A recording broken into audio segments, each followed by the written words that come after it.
Lapalia-esque. This isn't a rip on Empire Records, but Empire Records is about as realistic as Rachel and Monica affording a West Village apartment, even one that's apparently rent-controlled, on waitressing tips and chef's wages in Friends, 1994 to 2004. No reputable record shop would ever have a sign reading vinyls. That S is totally redundant, and Empire Records is directly to blame for giving scores of people the misguided certainty that the plural of vinyl isn't vinyl. Also, despite what it looks like in Empire Records, people in a record shop don't just sit about all day, or stand about all day, or dance about all day. I mean, sure, there is some sitting about, and some standing about, and, okay, alright, occasionally some dancing about, but not as much as in Empire Records. Like a third as much as that. But the greatest distinction of all?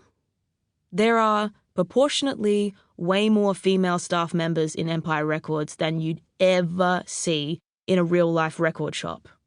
Trust me, dear listener, I should know. Track 1.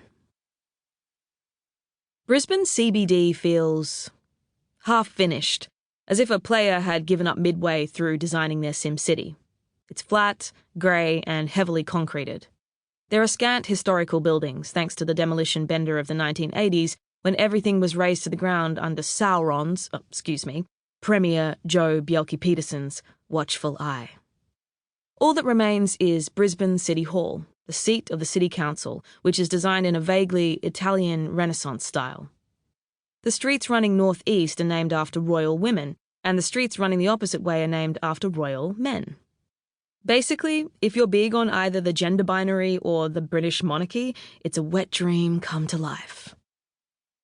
Occupying these royal avenues are an inexplicable number of sushi vendors, Ugg boot shops, McDonald's outlets, and JB Hi-Fis.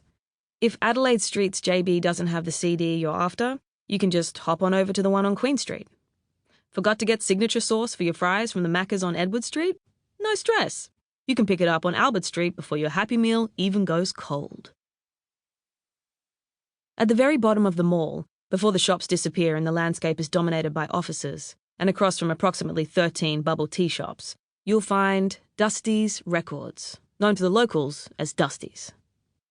Like old-timer Carl's house in Pixar's Up, 2009, Dusty's Records is conspicuously sandwiched between two imposing office buildings and has clung on to its position through decades of capricious consumer trends. The sign above the front door has faded black lettering on an off-white background. Beside the name is a crude illustration of a fat-fingered hand grasping a vinyl record. Beneath that, the proclamation, "Debbie sucks dicks," has been immortalized in permanent marker. Walking down the stairs into Dusty's, careful, don't slip on the spilled Slurpee on the third step. You enter a musty basement with flickering fluorescent lights and a vague aura of despair. Or maybe that's just the black mold. A shelving system that seems designed to actively prevent customers from finding things means you should be prepared to allow at least half an hour more than you think you'll need for crate digging. If you do find a record and decide to buy it, be prepared to wait even longer for service at the front counter. The staff aren't busy, but you'll damn well feel like you've interrupted them unduly.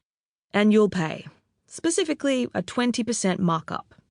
Finally, clutching your bagged item, you'll find yourself at the top of the stairs, blinking in the sudden glare of sunshine on cement, the record you bought already warping in the humidity.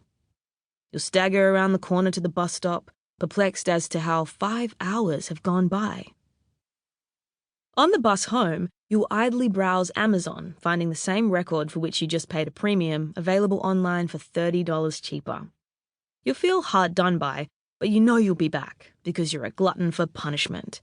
And besides, unlike your very own copy, the one on Amazon has significant ring wear on the cover. You'll go to sleep hugging your precious cargo tightly to your chest, now reassured that you got yourself a bargain. Your only regret? That you misspelled dicks when you graffitied the shop's sign. There is, necessarily, someone tasked with cleaning up the recurring vandalism at the shop. You might logically assume that this person is selected at random from the revolving handful of employees.